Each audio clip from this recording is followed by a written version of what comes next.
একটা রেসিপি নিয়ে চলে এসেছি, সুজির হালুয়া করে দেখাবো। আপনারা দেখতে থাকুন আমি কিভাবে করি। দেবো বাদামগুলো ভেজে নিচ্ছি। এখানে চীনা বাদাম কুচিয়ে রেখেছি, কুচি করে এবার দিয়ে দিলাম। চীনা বাদামটা ভেজে নেব। বাদামগুলো নামিয়ে দিচ্ছি, ভাজা হয়ে গেছে। এবার নামিয়ে নেবো, বসিয়ে দিয়েছি। হালুয়ার জন্য 1 প্যাকেট সুজি নিয়ে চলে এসেছি। এবার দিয়ে দেবো ভাজতে, ভেজে নেব।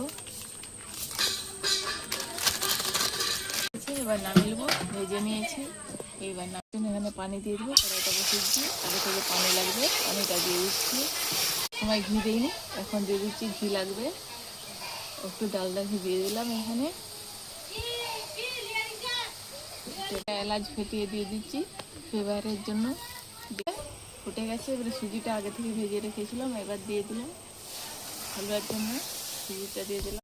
এইভাবে ফুটে নিতে হবে। এবার চিনিটা লাগবে, চিনি দিয়ে দেবো। এইভাবে ভেজে নিতে হবে, নেড়ে দিতে হবে। আর একটু টান হবে, তবে হালুয়াটা ঠিকঠাক হবে। চিনিটা গলে একটু পাতলা হয়ে গেছে। এরকম শক্ত শক্ত হয়ে গেছে।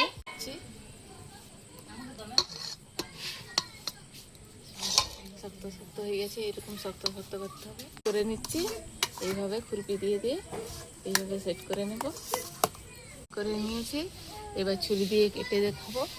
পিস পিস করে নেব ছুরি করে। হালুয়াটা এইভাবে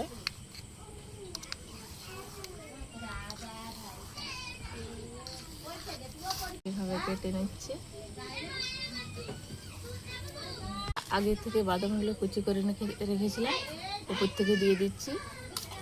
এইভাবে এইভাবে খুবই সুন্দর দেখাচ্ছে। হালুয়াটা খুবই সুন্দর হয়েছে। বাড়িতে বানিয়ে খেলে খুবই ভালো লাগবে। এরকম করে সুজির যে এত সুন্দর একটা রেসিপি হয়, আপনারা না খেলে বুঝতেই পারবেন না। খুব এরকম হয়েছে। এটা একটু ঠান্ডা হতে দিতে হবে, তবে সেট খাবে খুবই সুন্দরভাবে। এখন ঠান্ডা হয়নি, একটা উঠিয়ে দেখাচ্ছি। এরকমভাবে হয়েছে।